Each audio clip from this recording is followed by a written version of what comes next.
প্রতি মঙ্গলবার আপনি যদি হনুমানজির পূজা করেন তাহলে আপনার ভয় কমে যাবে, আত্মবিশ্বাস বাড়বে, শত্রু নাশ হবে, কোর্ট কেসে জয় হবে, রোগ ব্যাধি কমে যাবে, দুর্ঘটনা থেকে রক্ষা পাবেন, অশুভ শক্তির প্রভাব কমে যাবে এবং রাহু কেতুর নেগেটিভ এনার্জি কমে যাবে। আজকের ভিডিওর মধ্যে আমরা জানব হনুমানজির পূজা কি, কেন করবেন, কারা করবেন না, ঘরে বসে প্রতি মঙ্গলবার ঘরোয়া উপায়ে কিভাবে হনুমানজির পূজা করবেন এবং তার থেকে আশীর্বাদ পাবেন, কি ফল লাভ হয় এই হনুমানজির পূজা করে এবং এর বৈজ্ঞানিক ও আধ্যাত্মিক ব্যাখ্যা। তাই ভিডিওটা শেষ অবধি দেখুন এবং ভিডিওর শেষে একটি গোপন উপায়ও আমি বলে দেব হনুমানজির থেকে আশীর্বাদ পাওয়ার জন্য।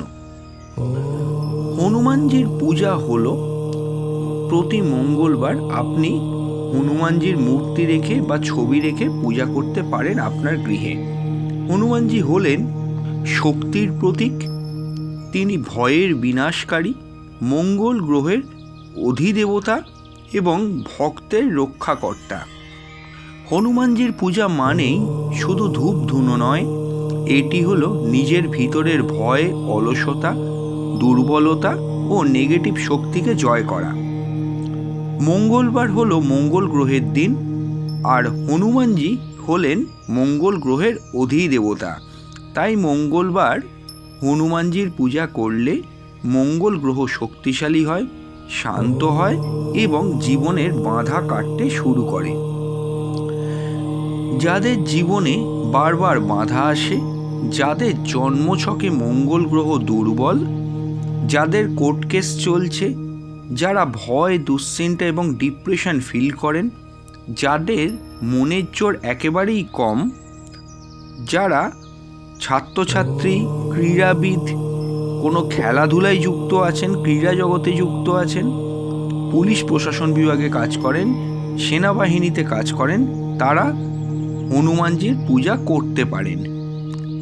যাদের গুরুতর অহংকার আছে, যাদের গুরুতরভাবে দম্ভ আছে এবং যারা নিয়ম মানতে পারবেন না, তারা কিন্তু হনুমানজির পূজা করবেন না। এইবার আসছি হনুমানজির পূজা প্রতি মঙ্গলবার ঘরোয়া উপায় কিভাবে করবেন। এই পূজা করতে যে জিনিসগুলি লাগবে সেগুলি হলো হনুমানজির ছবি বা মূর্তি। অনেকে পঞ্চমুখী হনুমানজির ফটো নিয়েও পুজো করে, অনেকে শুধু হনুমানজির ফটো নিয়েও পুজো করতে পারে, অনেকে মূর্তি এনে পুজো করে। আমি বলবো আপনি হনুমানজির ফটো এনেই পূজা করুন। লাল ফুল লাগবে, সিঁদুর লাগবে, লাল চন্দন, একটি তেল বা ঘিয়ের প্রদীপ, ধূপকাঠি, লাল কাপড় এবং মিষ্টি অথবা গুড় এবং ছোলা অবশ্যই কিন্তু রাখবেন। হনুমানজির পূজার সময় হলো মঙ্গলবার ভোর 5টা থেকে 7টার মধ্যে অথবা সন্ধেবেলা 6টা থেকে 8টার মধ্যে। সর্বপ্রথম যখন পূজা করবেন তার আগে স্নান করে পরিষ্কার পরিচ্ছন্ন লাল বা সাদা কাপড় পরুন। পূর্ব বা উত্তর মুখ করে বসুন, প্রদীপ জ্বালান, হনুমানজির নাম নিয়ে সংকল্প করুন। সংকল্পটি হলো, আজ মঙ্গলবার আমার নাম, আমার গোত্র, আমি এই উদ্দেশ্যে ভগবান হনুমানজির পূজা করছি, আমার পূজায় সফলতা কামনা করছি, আমাকে আশীর্বাদ করুন। এইটুকু কথা নিজের মতো করে সংকল্প করে বলুন। সিঁদুর ও লাল ফুল অর্পণ করুন, ধূপ দিন এবং অবশ্যই ওং হনুমতে নমঃ এই মন্ত্রটি 108 বার জপ করুন। তারপর হনুমান চালিসা ক্রমান্বয়ে 3 বার পাঠ করুন। প্রার্থনা করুন ভগবান হনুমানজির কাছে, আপনার মনের ইচ্ছা জানান এবং তারপর কিন্তু প্রসাদ গ্রহণ করুন এবং গৃহের সদস্যদের প্রত্যেককে ওই প্রসাদ বিতরণ করুন। মাসের প্রথম মঙ্গলবার থেকে শুরু করলে, প্রথম মঙ্গলবার করলে মানসিক শান্তি পাবেন। দ্বিতীয় মঙ্গলবার করলে বাধা কমবে। সপ্তম মঙ্গলবার করলে একটা বড় ফল পেতে পারেন। 11 বা 21টা মঙ্গলবার যদি কন্টিনিউ করতে পারেন তাহলে বিশেষ সিদ্ধিলাভ হবে। কিন্তু মনে রাখবেন, এই পূজায় কখনোই কিন্তু কোনো নেশা করে পূজা করা যাবে না। মাংস বা কোনো রকমের নেশার দ্রব্য সেবন করে কখনোই কিন্তু পূজা করা যাবে না।